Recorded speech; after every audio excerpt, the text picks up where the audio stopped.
Lahat ay obsessed sa mga ulo ng bato sa Easter Island.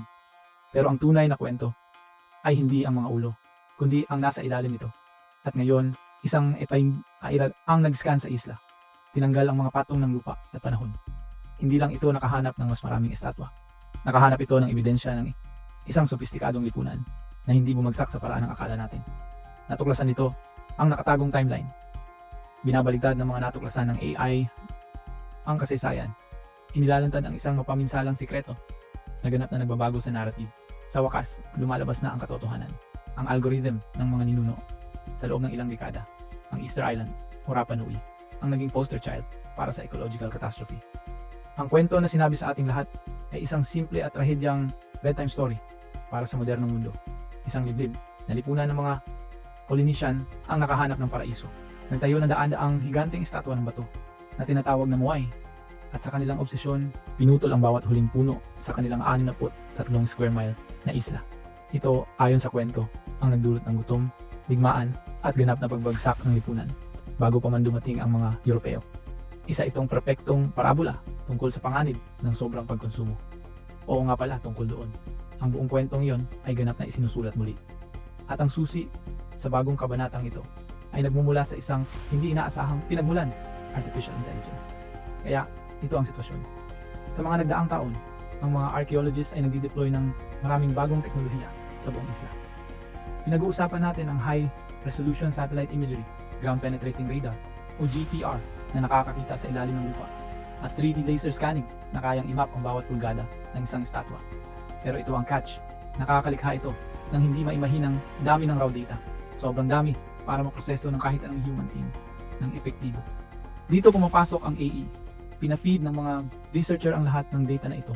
Mga dekada ng excavation notes, ang bagong GPR maps, satellite photos, DNA analysis at 3D models sa isang powerful na machine learning system. Ang trabaho ng AI ay hindi lang maghanap ng isang bagong bagay. Ang trabaho nito ay maghanap ng mga pattern na hindi nakita ng mga tao para ikonekta ang mga dots sa iba't ibang field ng science. At nahanap nito. Malaki-laki. Ang unang ginawa ng AI-powered satellite analysis ay i-map ang buong surface ng isla. Ang hindi na-realize ng karamihan ay mukhang walang laman ng isla. Pero hindi. Nagsimulang mag-ping na kaidilap ang mga pattern recognition algorithm ng AI. Hinahi sa highlight ang malabong bakas ng mga sinaunang daan, mga nawala ng footpath, at ang mga outline ng libu-libong agricultural terraces. Hindi ito random. Ipinakita ng modelo ng AI ang isang complex na network ng mga settlement at farming system na mas malawak kaysa sa dating akala ng kahit sino. Ang isla ay hindi lang isang ceremonial center. Ito ay isang densely populated at highly organized agricultural society. Pagkatapos ay prognosis ng AI ang ground penetrating radar data. Ang GPR ay basically nagpapadala ng radar pulses sa lupa at sinusukat ang echo, gumagawa ng mapa kung ano ang nakabaon. Ang AI-assisted scan ay nakakita ng dos-dosenang dating hindi kilalang mga estruktura na nakabaon sa ilalim lamang ng damo. Nakahanap ito ng mga bagong platform o aho at iba pang mga bagay. Kakaibang anomalies na nakapalibot sa mga sikat na estatwa na nagpapahiwatig na ang mga Rapa Nui ay hindi lang nagmo-modify ng lupa. Ine-engineer nila ito. Ang AI ay nagtatayo ng isang bagong 3D model ng isla, at ang larawang ipinipinta nito ay hindi isang primitive, bumagsak na lipunan. Ipinakikita nito ang isang complex, resilient, at umuunlad na sibilisasyon. At ang pinaka nakakagulat na bahagi ay ang analysis ng AI sa timeline. Pero bago nito maihayag ang ultimate fate ng isla, kailangan muna nitong tingnan ang mga higante mismo. Kinumpirma ng AI na ang isla ay nagtatago ng higit pa sa mga sikreto. Nagtatago ito ng mga katawan, paglalantad ng mga torso. Lahat ay obsessed sa mga iconic na Easter Island heads. Nakikita natin sila sa mga pelikula, sa mga cartoon, sa mga vacation poster. Malaki sila, mahaba ang mukha, at seryoso. Nakatitig mula sa mga damuhan ng burol. Sa loob ng mga siglo, ang buong mundo ay naniwala na iyon lang ang mga ito. Mga higante, at misteryosong ulo lamang. Pero ito ang catch, hindi sila mga ulo. Noong 2010, si Dr. Joanne Van Tilburg at ang kanyang team mula sa Easter Island Statue Project ay nagsimula ng maingat na paghuhukay sa paligid ng ilan sa mga sikat na estatwa na ito. At ang natuklasan nila ay nagbago ng lahat. Ang lupa na humugos mula sa mga dalisdis ng bulkan sa loob ng mga siglo ay nagbaon sa mga katawan ng mga estatwa. Hindi ito mga ulo, ito ay mga kumpletong hugis tao at napakalaki nila. Kinuha ng AI ang data mula sa mga paghuhukay na ito kasama ang 3D laser scans. at gumawa ng mga unang kumpletong modelo. Kung ano talaga ang hitsura ng mga higanteng ito. Ang mga resulta ay talagang wow factor. Ang ilan sa mga estatwang ito ay may taas na higit 30 talampakan mula sa base hanggang sa tuktok. Kasing taas iyon ng isang 3 palapag na gusali. Inihayag ng mga eye model ng mga balikat, mga dibdib, at mahaba at payat ng mga braso na nakatiklop sa kanilang mga tiyan. Pero ang nakakalokang bahagi ay kung ano ang natuklasan ng AI analysis sa kanilang mga likod. Nakatago sa lupa sa loob ng mga siglo. Ang mga estatwa ay puno ng masalimuot na mga disenyo at simbolo. Ang mga laser scan na prinosis ng AI ay naghayag ng mga detalyadong ukit ng mga spiral, crescent, at iba pang mga pattern. Hindi ito mga palamuti lamang. Naniniwala ang mga archaeologists na ito ay mga simbolo na may kaugnayan sa mga taong gumawa sa kanila. Mga kwentong nakaukit sa bato mismo. Ang lupa na nagbaon sa kanila ay perpektong nagpreserba sa mga delikadong ukit na ito. Itinago sila mula sa erosyon at mula sa kasaysayan.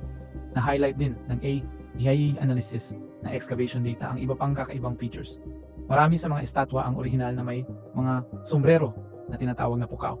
Ito ay mga higanteng silindro ng pulang bato. Ang ilan ay may timbang na ilang tonelada na perpektong nakabalanse sa ibabaw ng mga ulo ng mga estatwa. Nakatulong ang mga AI model na ipakita ang hindi kapanipaniwalang engineering na kinailangan hindi lang para ilipat ang isang 30 toneladang estatwa, kundi para bumalik at maglagay ng malaking sombrerong bato sa ulo nito. At ito pa, habang humuhukay ang team ng mas malalim, natagpuan nila ang mga gamit na iniwan ng mga sinaunang manggagawa. Mga stone pick, martilyo, at mga instrumento sa pag-ukit ang nakakalat sa paligid ng mga paa ng mga estatwa, eksaktong kung saan inihulog ng mga manggagawa. Ipinapahiwatig ng AI analysis ng site ang isang biglaang paghinto, na parang lahat ay bigla na nang umalis sa trabaho nang nagmamadali. Iniiwan ang kanilang mga gamit para matagpuan natin pagkalipas ng daan-daang taon. Pinapatunayan ng AI na ang mga Rapa Nui ay mga sopistikadong artist at engineer, pero hindi pa rin ito nasasagot kung bakit sila tumigil. Pero ang AI analysis ng mismong lupa ay naghayag ng isang mas kakaiba at mas maliwanag na misteryo, ang plot twist ng pulang pigment. Habang nagtatrabaho ang mga archaeologist, malapit sa sikat na quarry sa Rano Raraku, hindi lang bato ang nahanap nila, nakahanap sila ng kulay. Habang naghuhukay noong 2011, natuklasan nila ang 12-dosenang hukay na puno ng maliwanag at kapansin-pansing pulang pigment. Hindi ito basta lumang lupa lamang. Ito ay isang maingat na inihanda at tinawang substance. Nagsimulang magtrabaho ang AI, sinuri ang chemical composition data. Ang pigment ay isang espesyal na halo ng hematite at maghimay, mga iron oxide na lumilikha ng isang malakas at nagtatagal na kulay pula. Pero ang totoong gulat, ang WTF now moment, ay nagmula sa dating. Ini-cross-reference ng AI ang mga hukay ng pigment sa tinatanggap na timeline ng pagbagsak ng isla. Ang lumang kwento ay nagsasabi na naubos na ang mga gubat noong mga 1400 taon CE at bumagsak ang lipunan di naglaon. Pero nakakagulat ang mga petsa mula sa mga hukay ng pigment na ito. Ipinakita ng modelo ng AI sa walang buwan na hindi na aktibong ginagamit ang mga ito sa pagitan ng 1200 at 1600 at 50 taon CE. Tama ang narinig mo. Daan-daang taon pagkatapos umano'y nawala ang mga gubat. Ang mga Rapa Nui ay patuloy pa rin nagsasagawa ng malakihan at community-wide na mga proyekto para magbina, lumikha at mag-imbak ng napakalaking halaga ng espesyal na pulang pintura. Ang isang pagkatuklas na ito na na-highlight ng AI analysis ay sumisira sa buong collapse narrative. Wala kang large-scale at organized na pigment production sa isang lipunang nagdidigmaan at nagugutom. Pinatunayan nito na ang sibilisasyon ay organisado pa rin, lumilikha pa rin, at sumusunod pa rin sa kanilang mga sinaunang tradisyon. Kaya, para saan ang lahat ng pulang pigment na ito? Ang sagot ay konektado sa isang bagay na malalim, sa kulturang Polynesian. Ang pula ay isang sagradong kulay, kumakatawan sa kapangyarihan at spiritual energy. Kinumpirma ito ng AI analysis ng 3D scans ng ibang mga estatwa. Ang isang estatwa na ngayon ay nasa Metropolitan Museum of Art ay mayroon pa ring malabong bakas ng pulang pigment sa ibabaw nito. Isa pa na ngayon ay nasa British Museum ay reported din nakabalot sa malalim na kulay, maroon at puting pintura noong kinuha ito noong 1800 at 68 taon. Pinintura ng mga Rapa Nui ang kanilang mga moai, ang kanilang mga ceremonial object, at maging ang kanilang sariling mga katawan. Napakalaki ng dami ng pigment na natagpuan. Sapat para pintura ang daan-daang estatwa. Hindi ito isang sibilisasyon na nasa huling hininga na. Ipinakita ng modelo ng AI ang isang umuunlad at resilient na komunidad na nag-adapt sa kanilang bago at walang punong kapaligiran at patuloy pa rin nagpapanatili ng kanilang pinakamahalagang tradisyon. Pagkatapos ay itinuon ng AA ang GPR scans nito sa mga platform, nakahanap ng mga sikreto sa loob ng bato. Mga tagapag-alaga ng mga patay, ang hindi nare-realize ng karamihan ay hindi lang nakatayo ang mga estatwang Moai sa mga random na burol. Karamihan sa mga tapos na estatwa ay inilagay sa mga napakalaking platform ng bato na tinatawag na Ahu. Ang mga platform na ito ay mga obra maestra ng engineering sa sarili nilang karapatan, gawa sa malalaking block ng bato na magkakadikit na may hindi kapani-paniwalang katumpakan, katulad ng mga estruktura na matatagpuan sa sinaunang Peru o Egypt. Pero ang mga Ahu ay natatago ng sikreto. Sumilip ang AI analysis ng ground penetrating radar scan sa loob ng mga solidong estrukturang bato na ito. Na nakahanap ito ng mga silid nakatago sa ilalim ng ilang mga platform ay mga masalimuot na burial chamber, selyado sa loob ng mga siglo. Hindi ito mga simpleng libingan. Ito ay mga advanced underground structure, ina-engineer para makatagal sa panahon at protektahan ang mga labi sa loob. Sa loob, natagpuan ng mga archaeologists ang mga labi ng mga mataas, ang ranggo na individual, mga pinuno, pari, at master craftsmen na nakakuha ng karapatang mailibing sa ilalim ng kanilang mga sagradong estatwa ng ninuno. Inilibing sila kasama ang mga obsidian tool, alahas na gawa sa mga shell mula sa malalayong isla, at iba pang mahahalagang artifact. Ipinapahiwatig ng AI analysis ng GPR data na marami pang mga libingang ito ang hindi pa natutuklasan. Pero ang mga nakabaong ninunong ito ay hindi nag-iisa. May mga tagapag-alaga sila. Noong 1978, ang archaeologist na si Sergio Rapo ay may isang pagkatuklas na literal na nagbigay buhay sa mga Moai. Nakahanap siya ng mga piraso ng puting koral at pulang skorya, isang volcanic stone. Sa loob ng mga siglo, ang lahat ay nag-aakala na ang malalim na eye socket ng mga Moai ay blangko at hungkag na mga upit lamang. Pinatunayan ni Rapo na mali sila. Ang mga pirasong iyon ay mga bahagi ng mga higanting inlaid na mata. Ginamit ang AI Ansen para gumawa ng isang kahangahangang modelo kung ano ang magiging hitsura nito. Isang maliwanag na puting koral na eyeball na may itim na obsidian o pulang skorya na pupil ang perpektong nakakabit sa socket. Ipinakita ng AI modeling kung paano ang mga matang ito ay eksaktong nakahanay para saluhin ang sinag ng araw. Sa panahon ng mga ritual, ang mga mata ng mga estatwa ay kumikislap, parang nakatingin sa lupa at sa kanilang mga tao. Nang gumawa ang mga researcher ng replika at inilagay ito sa isang Moai, ang epekto ay napakalakas, napakabuhay, na ang pinuno ng pananaliksik ay sinipi na nagsabi. Nakakabalisa ito. Kinukumpirma ng modelo ng Abay Tai. Hindi ito mga estatwa lamang. Sila ay mga taga-Masir. Pero ang lahat ng ebidensyang ito ay tumuturo sa isang huling at mapaminsalang tanong. Kung ganoon sila ka-advanced, ano talaga ang nangyari? Ano talaga ang nangyari? Kaya, ito ang sitwasyon. Mayroon tayong isang isla ng mga henyo sa engineering, mga artist at magsasaka. Pinatutunayan ng AI analysis na ang kanilang lipunan ay stable at umuunlad sa loob ng mga siglo. Kahit pagkatapos, mawala ang mga puno. Nag-adapt sila. Nagtayo sila ng mga monumento. Pinarangalan nila ang kanilang mga ninuno. At ipinagpatuloy nila ang kanilang mga sagradong tradisyon. Ang lumang ecocide myth ng self-destruction ay ganoon lang. Isang mito. Kaya ano talaga ang nangyari sa mga tao ng Rapa Nui? Ito ang isang bagay na walang inaasahan. Ito ang core ng inihayag ng AI analysis nang pagsamahin nito ang lahat ng data, ang mga archaeological record, ang DNA analysis, at ang mga historical account. Ang pagbagsak ng Easter Island ay nangyari nga, pero hindi ito self-inflicted, at hindi ito nangyari noong 15 or 16 na raang taon.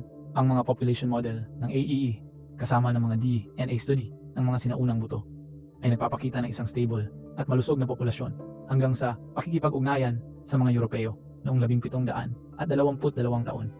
Ang sakuna ay hindi isang mabagal na pagkasunog. Ito ay isang firestorm. Ang tunay na population disaster ay dumating pagkatapos ng contact. At ito ay mas masahol pa kaysa sa inaakala ng kahit sino. Ang mga historical record na ini-cross-reference ng timeline ng FAISI ay nagpapakita na ang mga sakit na Europeo tulad ng smallpox at tuberculosis ay kumalat sa isla. Isang populasyon na walang immunity. Buong mga pamilya ang namatay, sinisira ang social structure ng isla. Pero ang huling at mapaminsalang dagok ay dumating noong 1800 at 62 taon. Mga Peruvian slave raid, ang mga mang-aalipin ay dumating sa isla at dinukot ang higit sa 1,400 tao. Halos kalahati ng buong populasyon. Pinilit silang maging alipin sa mga minahan ng South America. Karamihan ay namatay sa loob ng ilang buwan. Ang bagay ay malinaw na ipinapakita ng AI analysis ng population data ang resulta. Nang ang ilang survivor ay sa wakas ay ibinalik sa isla, nagdala sila ng smallpox na nag-trigger ng isang epidemya na tumupos sa trabaho. Noong 1877 taon, ang populasyon ng Easter Island na dating tinatayang 3,000 ay bumagsak sa 11 survivor lamang. Iyon ay 76% na pagbaba ng populasyon sa loob lamang ng 50 taon. May namimiss ba tayong mahalagang detalye? Wala. Ang AI analysis ng data ay malinaw. Ang mga hindi tapos na estatwa, ang mga gamit na nahulog sa quarry, ang mga nabuwal na muay. Hindi ito nangyari sa loob ng mga siglo ng internal warfare.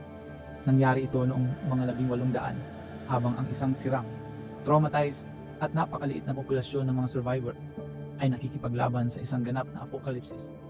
Hindi sinira ng mga Rapa Nui ang kanilang tahanan. Ang kanilang mundo ay kinuha mula sa kanila. Outro. Kaya nakatulong ang A na isulat muli ang kwento. Hindi ito isang kwento ng pagkawasak ng sarili, kundi isa ng hindi kapanipaniwalang resilience laban sa isang panlabas na sakuna. Anong iba pang kilalang kasaysayan ang ganap na mali? Ipaalam sa amin ang inyong mga iniisip sa comments. At huwag kalimutang mag-like at mag-subscribe para sa higit pang mga misteryo.